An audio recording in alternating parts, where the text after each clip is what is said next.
लगभग 22 साल पहले एक हमला हुआ और उस हमले में हमने अपने नौजवान, जिन्होंने अपनी लाइफ का कुछ अंश ही देखा था, वो वीरगति को प्राप्त हुए। और उस वीरगति से हमने सबक लिया और सबक का परिणाम हमें कल देखने को मिला।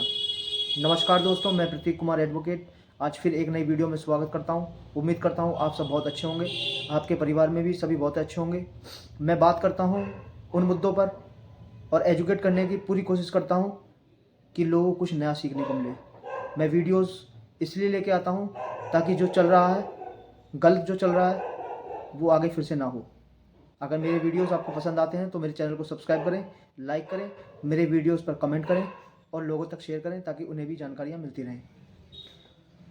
लगभग 22 साल पहले पार्लियामेंट पे हमला हुआ और पार्लियामेंट में हमला ऐसा हुआ कि उसमें ज़्यादातर जो वीरगति को प्राप्त हुए वो हमारे ऐसे नौजवान सिपाही थे जिन्होंने अपने जीवन के अनमोल उस पड़ाव पर थे जब उन्हें कुछ हासिल करना था, अपना करियर देखना था।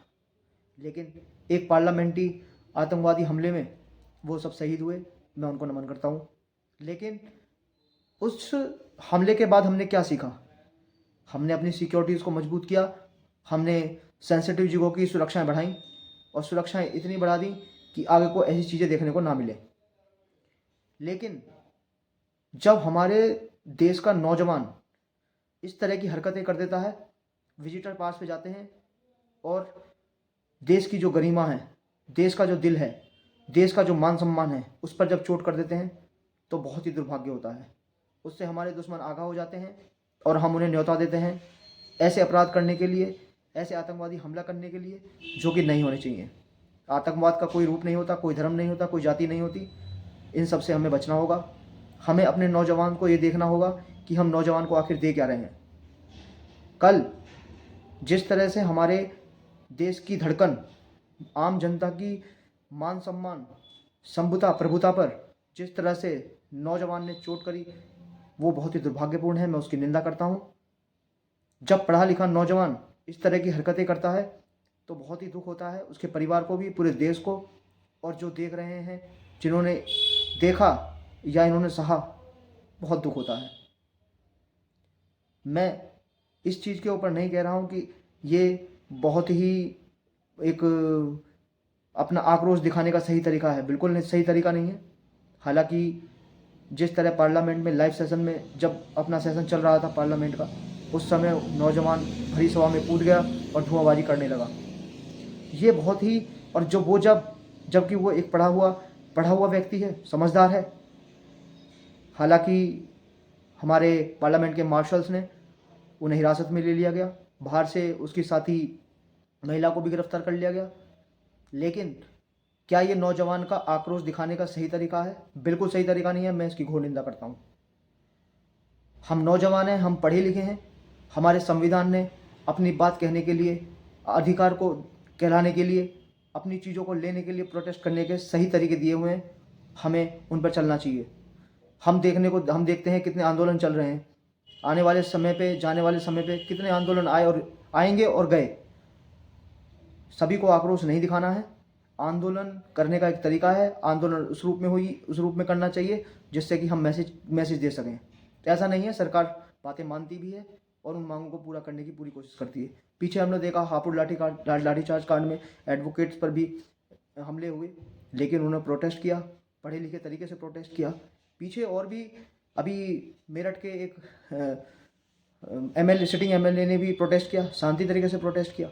एक तरीका होता है नौजवान को अपना बात कहने का, लेकिन इसका मतलब ये नहीं है कि नौजवान को खुली छूट दे दी जाएगी और वो जहाँ चाहे उड़दंग और हमले करते रहेंगे। ये कदाचित भी सही नहीं है।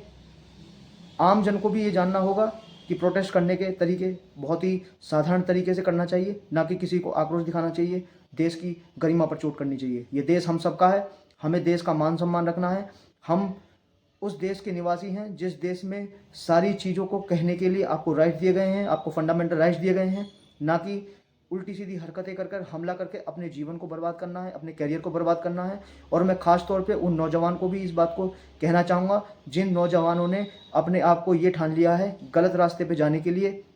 वो अब भी मौका है, सही रास्ते पर आएँ और अपने करियर की तरफ ध्यान दें। आक्रोश है आपके अंदर, गुस्सा हो सकता है सरकारों को लेकर, सरकारों को बातों को लेकर, आपको जो उनकी पॉलिसीज़ हैं उनको लेकर गुस्सा हो सकता है, लेकिन तरीका प्रोटेस्ट करने का दिया हुआ है। आपको शांतिपूर्ण तरीके से प्रोटेस्ट करना चाहिए, ना कि आपको देश की गरिमा पर, देश के मान सम्मान पर चोट करनी चाहिए। जिस तरह के आप हमले कर रहे हैं, उन हमलों से कुछ हासिल नहीं होने वाला है। आपका परिवार और आपका ज़िंदगी सब बर्बाद हो जाएगी, उस चीज़ से कुछ हासिल होने वाला नहीं है। मैं नौजवान से रिक्वेस्ट करता हूँ, और नौजवान से ही नहीं, सभी देशवासियों से इस बात की भी रिक्वेस्ट करता हूँ कि प्रोटेस्ट कीजिए शांति तरीके का जो एक तरीका है प्रोटेस्ट करने का, उस तरीके से चलिए, ना कि आए दिन लड़ाई झगड़े, हुड़दंग और बदमाशियाँ करते फिरिए। आपका देश है, आप ही को चलाना है, क्योंकि अगर आप इस तरह के हमले करेंगे, उससे हमारे जो विपक्षी हैं, हमारे देश के जो दुश्मन हैं, वो आगाह हो जाते हैं कि उनके सिक्योरिटी कहाँ लूपहोल है। हमें उन सब चीज़ से बचना होगा, अपने आने वाली पीढ़ियों को भी देखना होगा, ताकि इस देश में सब शांति से रह सकें। और अपनी बातों को मनवाना है तो उस मनवाने के तरीके पर चलिए, ना कि टीवी में, न्यूज़ में आने के लिए हाईलाइट हुई है। उससे कुछ आपको हासिल नहीं होगा, उल्टा आपकी ज़िंदगी बर्बाद होगी। हालांकि हमारे पार्लियामेंट के मार्शल्स ने, जिसने हमला किया उस लड़के को भी हिरासत में ले लिया, उसकी महिला साथी को भी पार्लियामेंट के बाहर से हिरासत में ले लिया गया। प्रोटेस्ट कीजिए, लेकिन प्रोटेस्ट करने का सही तरीका क्या है वो सबको पता है। हुड़दंग ना करें, बदमाशियाँ ना दिखाएं, और अपने जीवन को और अपने परिवार के जीवन को खतरे में ना डालें। मैं इसी के साथ इस वीडियो को समाप्त करता हूँ। बहुत बहुत धन्यवाद।